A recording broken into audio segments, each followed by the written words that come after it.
ایک بوڑھا درزی اپنے کام میں مگن تھا کہ اس کا چھوٹا بیٹا دکان میں داخل ہوا اور کہنے لگا، بابا میں نے آج اپنی ابتدائی قاعدے اچھی طرح یاد کر کے اپنے استاد کو سنا دیے ہیں اور انہوں نے مجھے اگلی جماعت میں شامل کر لیا ہے۔ باپ نے بیٹے کو مبارکباد دی تو بیٹا کہنے لگا، بابا آپ نے وعدہ کیا تھا کہ جب میں یہ قاعدے یاد کر لوں گا تو آپ مجھے زندگی گزارنے کا ایک بہترین گر سکھائیں گے، تو بابا آج وہ وعدہ پورا کریں۔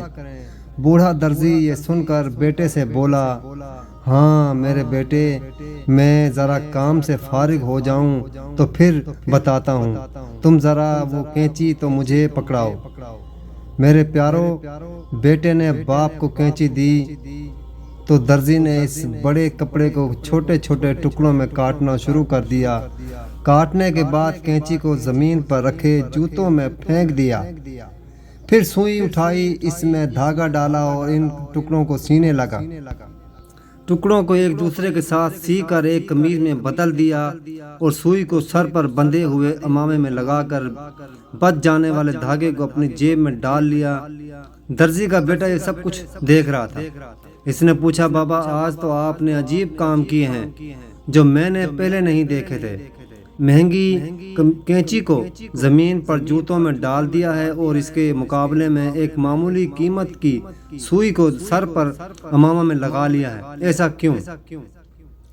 یہ سن کر باپ نے مسکراتے ہوئے کہا، بیٹا میرے پاس وہ بڑا کپڑا ایک خاندان کی مانند تھا جس کو کینچی نے چھوٹے چھوٹے ٹکڑوں میں تبدیل کر دیا، تو سمجھو کینچی اس شخص کی طرح ہوتی ہے جو مضبوط رشتوں میں دراڑیں ڈال کر انہیں الگ ہونے پر مجبور کر دیتا ہے، اور سوئی کی مثال اس شخص کی ہے جو ان رشتوں کو دوبارہ ایک دوسرے کے ساتھ جوڑتا ہے، جبکہ دھاگا ایک مددگار شخص جیسی چیز ہے جو اگر سوئی کے ناکے میں نہ ہو تو اس سے سلائی نہیں کی جا سکتی۔ اب میرے بیٹے، زندگی بھر اس نصیحت کو یاد رکھنا کہ بظاہر قیمتی دکھائی دینے والے لوگ جو رشتوں کو تقسیم کر دیتے ہیں وہ کینچی کی طرح جوتوں میں رکھنے کے ہی لائق ہیں، جبکہ تعلق اور رشتوں کو جوڑنے کی کوشش کرنے والا شخص جو سوئی کی طرح عام سا دکھائی دیتا ہے اسے سر آنکھوں پر بٹھانا چاہیے۔ آخری بات یہ ہے کہ دھاگا میں نے جیب میں رکھ لیا تھا، اس سے مراد کوئی بھی قدم اٹھانے جاؤ اور اہم فیصلے کرنے لگو تو اس سے پہلے اپنے آس پاس مددگار ضرور رکھنا۔ قدیم عربی ادب سے ماخوذ۔